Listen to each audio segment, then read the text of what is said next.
kita wajib percaya ya, dan nabi-nabi yang lain. Setelah itu percaya kepada qada dan qadar. Apa maksudnya? Ya. Apa yang terjadi kepada kita, baik maupun buruk, semuanya telah diputuskan oleh siapa? Termasuk Anda duduk enak-enakan, ada AC-nya, ada kipasnya, ada apa lagi? Wah, macam-macam, semuanya telah disiapkan oleh Allah Subhanahu. Jadi baik, buruk, serta lancar, semuanya telah diatur oleh Allah Subhanahu. Dan yang terakhir, percaya kepada hari kiamat, ya, balasan yaumul hisab yang kita akan bahas nanti ya. Baik, jadi itu saya kira dengan singkatnya tentang masalah Islam. Sudah siap kan? Berdiri biar didampingi.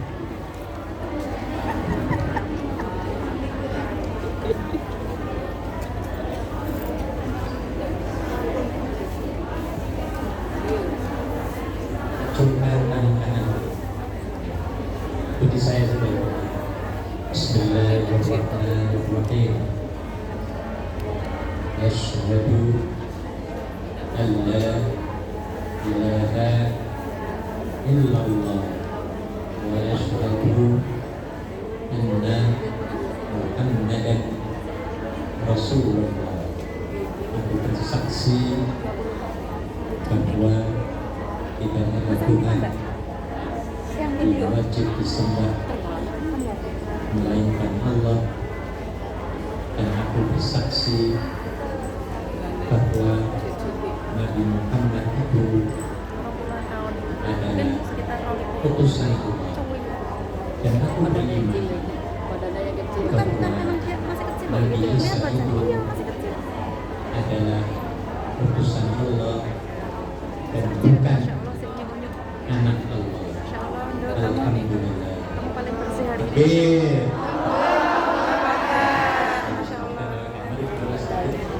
Silakan diserahkan. Ini ketuanya ya. Kalau ada kesempatan datang ke sini. Alhamdulillah. Alhamdulillah. Wassalamualaikum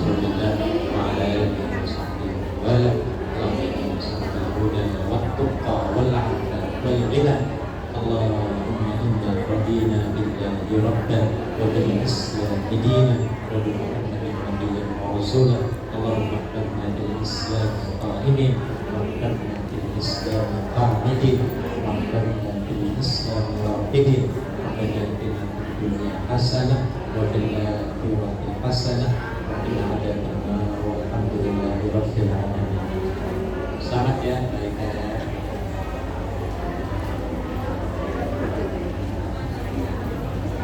Nanti saya akan buatkan sertifikat yang dibutuhkan.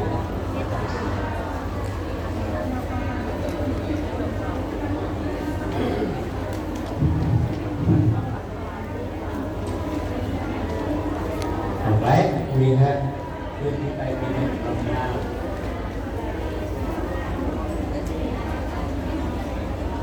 Kita akan bahas tentang tanda-tanda apa? Husnul Khatimah. Husnul berasal dari perkataan hasuna atau hasan yang artinya baik. Khatimah artinya apa? Khatimah. Khatam, apa khatam itu? Khataman. Apa? Khatam. Akhir atau penghabisan. Jadi husnul khatimah artinya kebaikan pada akhir hayatnya. Jadi ada tanda-tandanya. Walaupun begitu saya ingin sedikit menerangkan ada hadis Nabi. Hadis Nabi yang menyatakan, ya, tolong perhatikan ya, menyatakan ada orang yang solehah banget, malamnya nggak pernah ketinggalan sholat sunnahnya, siamnya, pokoknya semua dilakukan fardu dan sunnahnya. Tapi tinggal berapa menit aja lagi dia mati, tiba-tiba dia berputar menjadi pembangkang Tuhan. Katakan contohnya sudah habis isya nih, habis sholat sunnah, tiba-tiba matinya nanti jam 12 malam.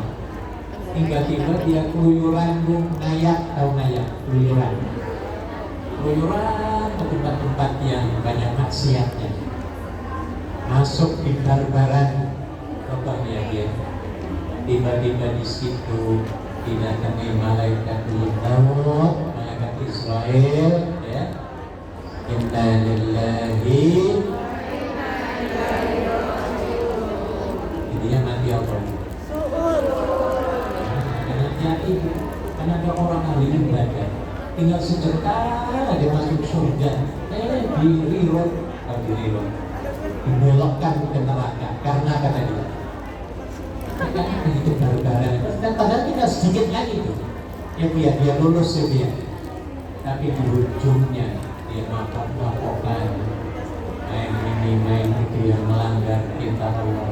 Akhirnya yang tadinya harusnya husnul menjadi su'ul artinya buruk akhir kehidupannya. Jadi harus jaga terus ya Bu ya. Kalau ada niat melakukan maksiat, please ingat hadis tadi. Sebaliknya ada orang yang durhaka banget kepada Allah, tinggal sejengkal aja masuk neraka. Tiba-tiba dia tobat, beloknya ke masjid mana? Wancai. Dari mulai datang ke Hongkong itu barbaran terus, nggak pernah sembahyang, apalagi puasa, ya. Apapun yang namanya keagamaan dia nggak pernah tersentuh. Tinggal sedikit aja umurnya 5 jam, 4 jamnya dia mau rencananya ke jalan Tokak Road yang banyak barbaran itu. Tiba-tiba dia meleboknya ke sini, sembahyang tobat, sembahyang zuhur, sembahyang sunnahnya, zikirnya lama. Tiba-tiba dijemput malaikat Israel. Inna lillahi suhur apa husnul. Nah, makanya harus lihat kata akhir. Khotimahnya itu di mana dia? Ingat ya Bu ya. Maka yakini bahwa kita itu khotimahnya 2 menit lagi. Itu bisa nggak kayak gitu? Jangan takut. Aku nggak mau ngomong kayak nanti aku mati. Jangan tuh. Mau mati itu demi kecayaan ya Bu ya. Harusnya begitu, kita punya sikap. Sikapnya harus kayak gitu supaya nggak jadi orang tadi. Ya, udah rajin seumur hidup 2 jam ketika mau meninggal dia itu barbaran, maka rugi banget. Nah, ya, jadi istiqomah. Baik, tanda-tandanya yang pertama di sini ya adalah 1, mengucapkan kalimat syahadat saat apa? Meninggal itu mengucapkan la ilaha illallah, jadi meninggal. Maka untuk memudahkan supaya kita mengucapkan itu di akhir hayat ini, biasakan dari sekarang ini ya. Zikirnya itu upayakan. Karena zikir yang paling afdal menurut Nabi adalah la ilaha illallah. Kan sering kita dengar ya tahlilannya. Afdalul zikri fa'lam annahu la ilaha illallah. Apa sih mananya itu? Harus tahu, itu Nabi yang ngomong soal Abdul zikir itu ketahuilah, yaitu mengucapkan la ilaha illallah maknanya. Ya ngerti ya dia. Jadi itu yang paling afdal ya. Maka dalam kondisi apapun dimanapun upayakan ya, basahi lisan ya, bibir kita ini dengan zikrullah ya. Karena kalau kita meninggal dengan mengucapkan la ilaha illallah, pasti ada jaminan masuk surga. Kalau bisa dihafal bu hadisnya pendek banget ya. Riwayat Mu'adz bin Jabal, "Man kana akhiru kalamihi la ilaha illallah dakhala al-jannah."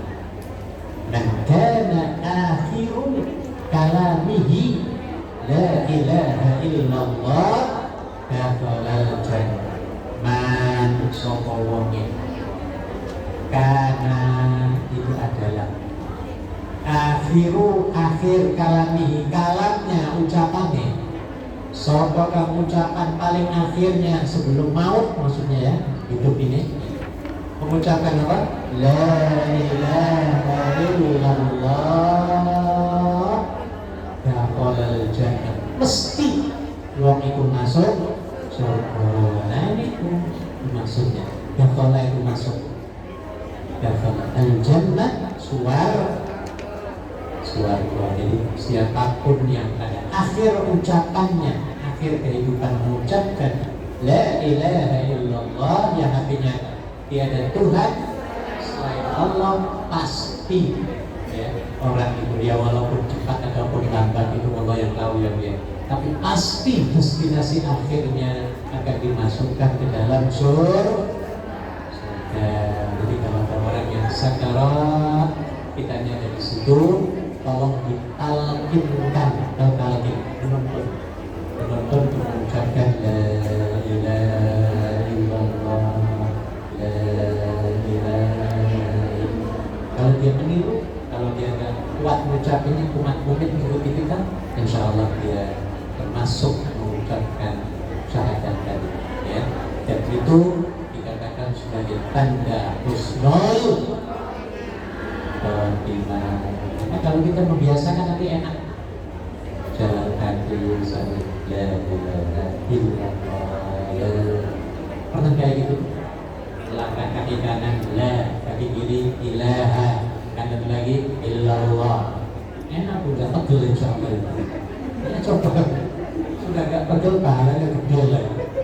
Sudah pahalanya gede, insya Allah akhir hayatnya membaca la ilaha, hasil akhirannya dapat surga.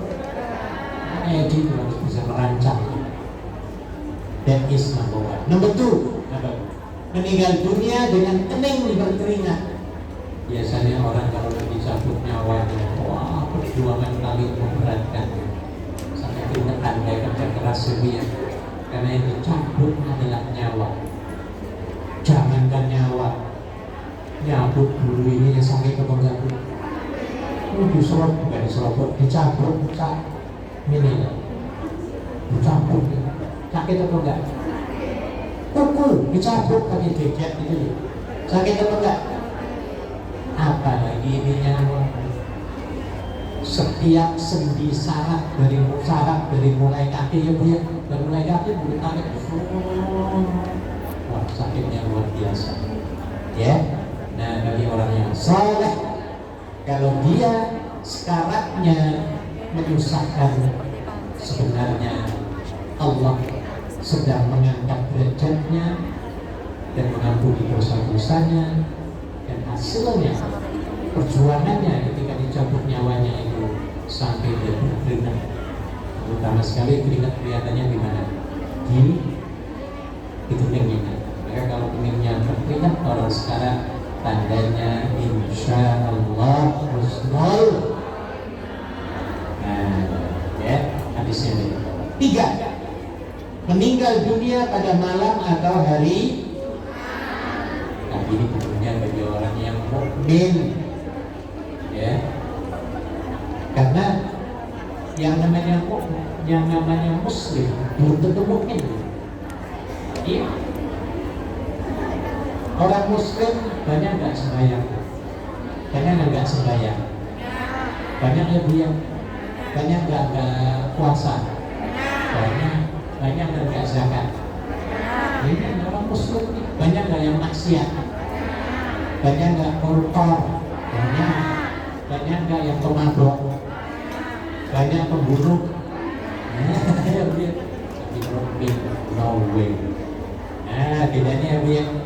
Nah, maka kalau orang mukmin dia percaya kepada Allah, dan melakukan apa yang dia percayai, maksudnya mengamalkannya, maka itu disebut mukmin. Ya. Nah, di sini, ya. Jadi tergantung kepada orangnya. Tapi orang betul-betul mukmin, insya Allah kita semua ya, ya. Kita semua ini mukmin muslim, ya. Kemudian meninggal pada hari ataupun